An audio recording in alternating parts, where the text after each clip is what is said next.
Hello everyone, welcome back to a new video. তো আগের বারের পিঠা বানানোর যতগুলো ভিডিও আমি আপলোড করছি, তো এর মধ্যে একটা দিদি রিকোয়েস্ট করছিল যে মালপোয়ার রেসিপিটা শেয়ার করার লেগা।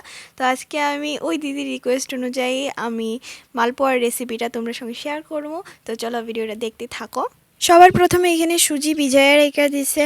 তো ফার্স্টে সুজিটা ভিজাই রাখতে হয়, তারপরে এখানে চালও ভিজাই রাখতেছে, চালের গুঁড়া করব। তারপরে এখানে গুড় নিয়ে আনিছে, গরম জলের মধ্যে গুড়টারে গলায় লিতেছে। গুড় হোক বা চিনি দুটোটারেই এইভাবে গরম জলের সাথে মিক্স কইরা গলায় নিতে লাগবো।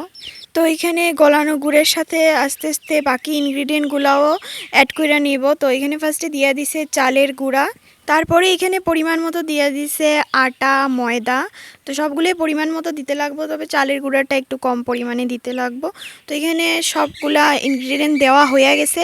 তারপরে এটারে ভালো করে মিক্স করে নিব। ভালো করে মিক্সটা কিন্তু ভালো করে করতে হয়। তো এখানে ভালো করে মিক্স করে নিব। তো এখানে কড়াইয়ে তেল দিয়া গরমে বসায় দিতেছে। তো তেলটা ভালো করে গরম হয়ে গেলে তারপরে পিঠাটা বানানো স্টার্ট করবো আর কি। তো এখানে তেল গরম অলমোস্ট হয়ে গেছে।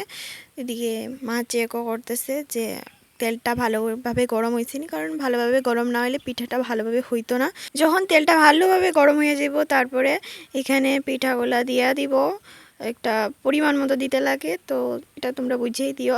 তো এইভাবে ছোটো একটা হাতার মধ্যে নিয়ে পরিমাণ মতো দিয়ে দিছে। তারপরে এটা একটু সময় হইতে দিব। তারপরে আস্তে আস্তে দেখো, আগেরবার দেখছি বলের মতো ফুলছিল, এবার দেখা যাক কীভাবে হয় না হয়। তো মা হইতেছিল কিছু একটা কম বেশি হয়েছে, যার কারণে ভালোভাবে হইতেছিল না। তো এটাই, এই পিঠাটার মধ্যে সব কিছু মানে প্রপারলি দিতে লাগবো, নাইলে সুন্দর হয় না আর কি। সুন্দর তো দূরে থাক, পিঠা হইতোই না। তো তার লেগে ইনগ্রিডিয়েন্টগুলো দেওয়ার সময় একটু সাবধানে দিতে লাগে আর ভালোভাবে বুঝা শুনা দিতে লাগে আর কি।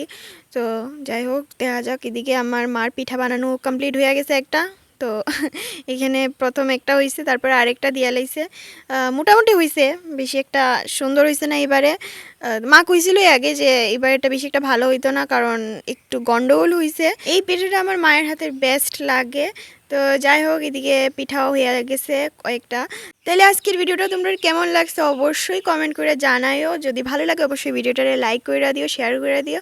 তো কোনো একটা কারণে আমি এখন আর রেগুলার ভিডিও দিতে পারি না, তবে চেষ্টা করতেছি আমি দেওয়ার। তো আজকের ভিডিওটা ছিল এই পর্যন্তই। চলো দেখা হইতেছে পরের ভিডিওতে। টাটা।